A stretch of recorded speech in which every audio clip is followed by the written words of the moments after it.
You're listening to Skeptoid. I'm Brian Dunning from Skeptoid.com.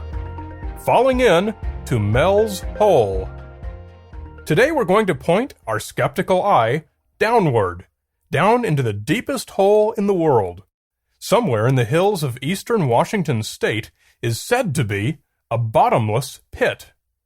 Not only can you throw as much junk as you want into the hole without it ever hitting bottom, or the hole ever filling up, it has other, stranger properties. A black beam sometimes shoots up out of the pit, like a solid shadow. A beloved pet dog that had died was once disposed of in the pit, only to come trotting happily out of the woods hours later, very much alive again. Radios brought near the hole play old-time radio broadcasts. The place has some kind of weird aura around it that makes animals avoid it. Mel's Hole offers a rare opportunity for seekers of the unknown because a hole in the ground is something physical that doesn't move and that's always going to be there if you want to go and see it and test it. So I found the idea intriguing, and trust me, if there was any indication something like Mel's Hole existed, I'd make every effort to go check it out. But I quickly hit a snag. Apparently, there is no such place. Mel's Hole appears to be nothing more than the pipe dream of a series of crank calls into the Coast to Coast AM radio show, beginning in 1997. A guy who said his name was Mel Waters made 5 calls into Coast to Coast AM between 1997 and 2002, and told his story to the host, Art Bell. Mel said he'd bought the property in Washington and was aware that all the locals knew about the strange hole, and that everyone routinely used it for garbage disposal. Old refrigerators, used tires, even dead cattle were tossed in all the time, and yet the hole never filled up. Physically, the hole looked like a well, about 9 feet across, walled with stone, and with a 3 to 4 foot high stone wall surrounding it.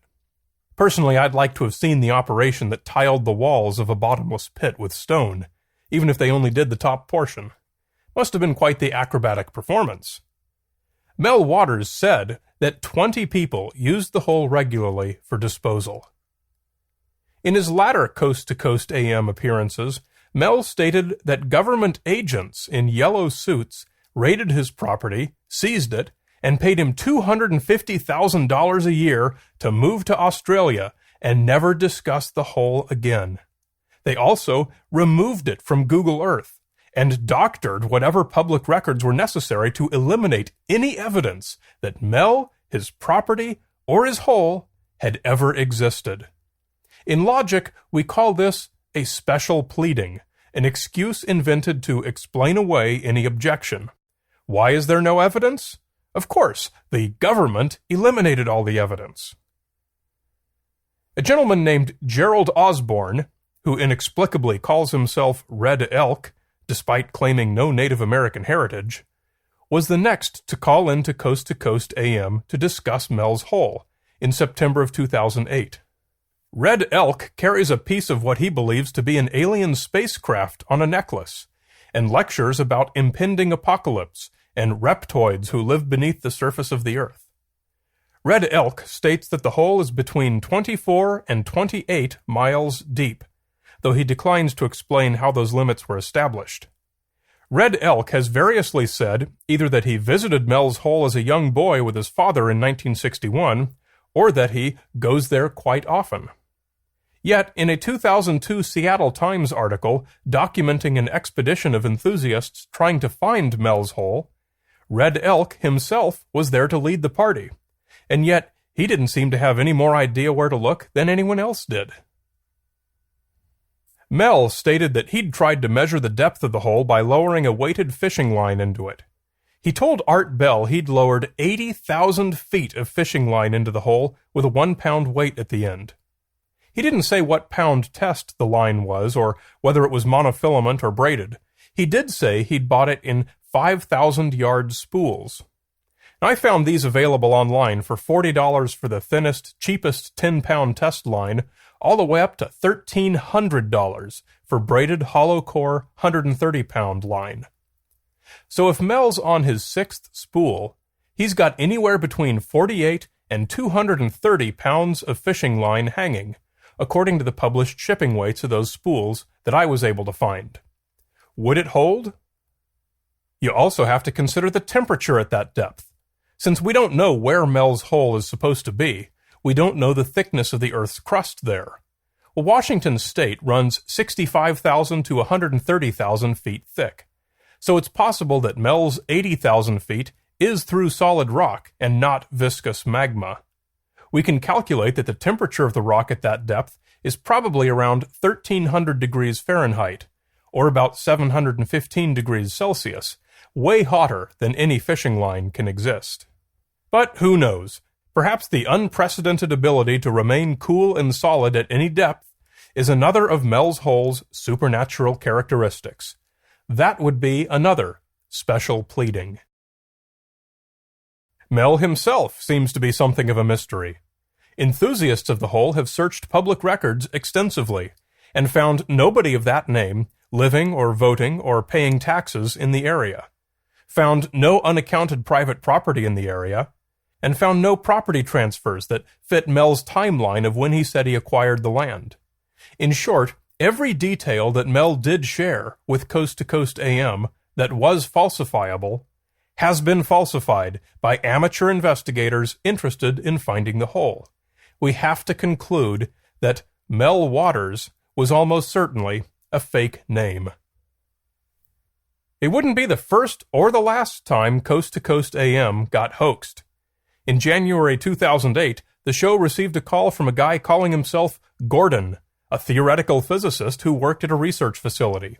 Gordon described some strange events that were going on at his workplace, and their work involving portal technology, which host George Noory embraced uncritically. Video gamers recognized the story at once. The caller was pretending to be Gordon Freeman, the character from the video game Half-Life. Perhaps inspired by this, someone else called the show in November 2008 to relate his dream, which was the story from the game Fallout 3. Now, it's certainly not fair to blame George Noory or the show's producers for being unfamiliar with these games. You could probably describe the plots of most video games to me, and I'd have no idea what you were talking about. But you can fairly criticize the show for having no meaningful screening process. These episodes show that Coast to Coast AM will gladly give a platform to any caller with any story, no matter how preposterous, even those made up on the spur of the moment with no documentation or verification. Now, there's nothing wrong with doing that, and I don't think it's a fair criticism. After all, it's a show about weird stuff, and they make no representation that everything, or anything, they broadcast is true. So the lesson to learn is that there's no reason to think that stories promoted by Coast to Coast AM have been documented or independently verified. Gordon Freeman wasn't, and Mel's hole certainly wasn't either. But why did Mel's hole strike such a nerve and convince so many people that it was real?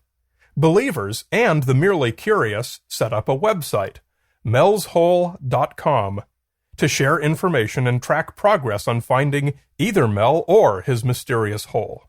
The site generated more than 8,000 posts on nearly 600 topics, until its moderator threw in the towel and acknowledged that no progress had been made in 10 years since Mel called the Coast to Coast AM program, and that the site was effectively dead unless Mel came forward. Mel's hole is a pretty cut-and-dried case. There's not really anything there to interest a skeptical investigator. All we have is an anonymous person who called a radio show using a fake name and told an implausible, unverifiable story. All the people who would be able to back it up, the local ranchers and folks who had been dumping trash and cattle into it for decades, don't seem to exist either. If I dumped my trash into such an extraordinary hole, I'd bring friends back to see it. They'd bring friends. News of such an incredible hole would spread like wildfire. Is it plausible that it could have had such regular local use, and yet nobody would be aware of its existence? Who are these people? Why can't they be found? Surely the government has not relocated everyone in the county to Australia. There are no vacant homes and no fenced-off government facilities. Never assume that implausible stories must be true simply because you're unable to disprove them. You never will be able to, because special pleadings can always be invented to explain away any questions you might raise. What can't be invented from thin air is verifiable evidence, and its absence, in the case of Mel's Hole, speaks loud and clear.